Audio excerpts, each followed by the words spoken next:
तुमच्याकडे येते। तर बीड हत्या प्रकरणाचं पुणे कनेक्शन देखील उघड झालेलं आहे। आरोपी सुदर्शन घुले, सुधीर सांगळे यांना आज पहाटे पुण्यामधून अटक करण्यात आली। तर फरार वाल्मिक कराड सुद्धा पुण्यातच पोलिसांसमोर शरण आला होता। पुणे कनेक्शन वरून धनंजय देशमुख, सुप्रिया सुळे, जरांगे यांनी सवाल केले। बीड हत्या प्रकरणातील आरोपी सुदर्शन घुले, सुधीर सांगळेला पुण्यातून अटक करण्यात आली आहे। खंडणी प्रकरणातील फरार वाल्मिक कराडही पुण्यातच पोलिसांसमोर शरण आला। आरोपी पुण्यात सापडत असल्यानं हत्या प्रकरणावरून आता संशय व्यक्त करण्यात येत आहे। पुण्यातच सगळे आरोपी सापडले, त्यांना पुण्यात आश्रय कुणी दिला?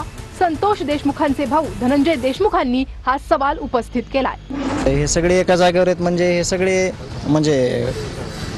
कोणीतरी जे ठेवलेलं आहे तिथं जिम्मेदारीने ठेवलं असेल ना त्याने त्यांना एका जागेवर सेफ्टी, त्याचा तपास लवकरच होईल आणि कोण असणार आहे ते तपासातून कळून जाईल। आणि पुण्यातून सगळे सापडायलेत म्हणजे हे एकाच जागेवर आहेत, मग ह्यांना तिथं कोणी आश्रय दिला, ह्यांना तिथं कोणी ठेवलं हे स्पष्टच होणार आहे ना।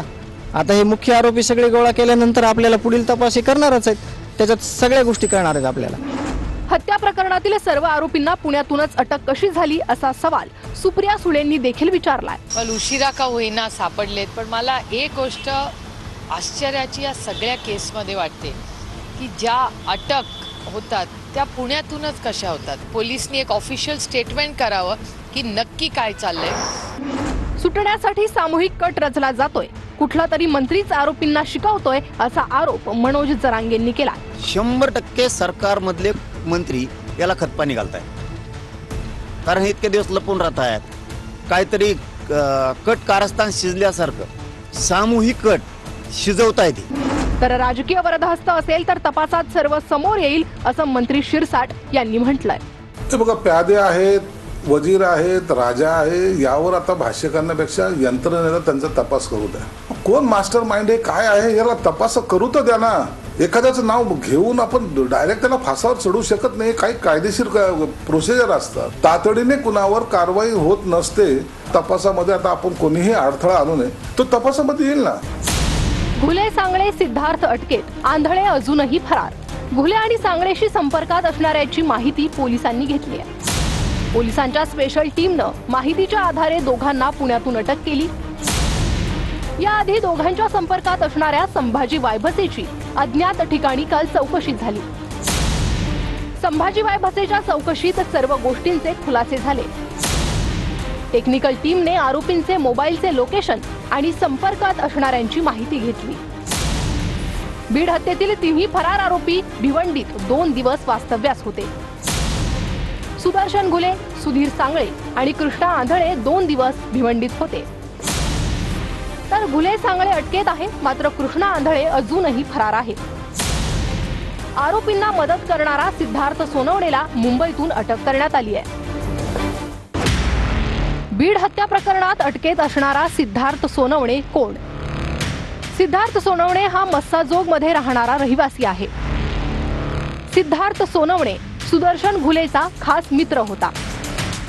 सिद्धार्थ सोनवणे हा संतोष देशमुखांच्या मैत्रीतही होता। सिद्धार्थ सोनवणेनं सरपंच संतोष देशमुखांचा ठाव ठिकाणा आरोपींना सांगितला होता। संतोष देशमुखांच्या हत्येनंतर सिद्धार्थ सोनवणे फरार होता।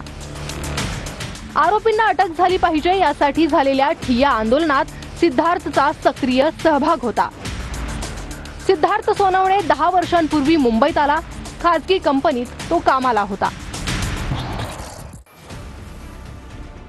घुले, सांगळेसह सिद्धार्थ सोनवणे अटकेत। संभाजी वायभसे आणि पत्नीही ताब्यात। सुदर्शन घुले, सुधीर सांगळे आणि कृष्णा आंधळे 2 दिवस भिवंडीत होते। पोलीस तिन्ही फरार आरोपींचा शोध घेत असताना संभाजी वायभसे नावाच्या व्यक्तीची चौकशी करण्यात आली। तिन्ही फरार आरोपींना मदत करणाऱ्या संभाजी वायभसेसह पत्नीलाही नांदेडमधून ताब्यात घेण्यात आलं। वायभसेच्या चौकशीनंतर सुदर्शन घुले आणि सुधीर सांगळेला पुण्यातून अटक करण्यात आली।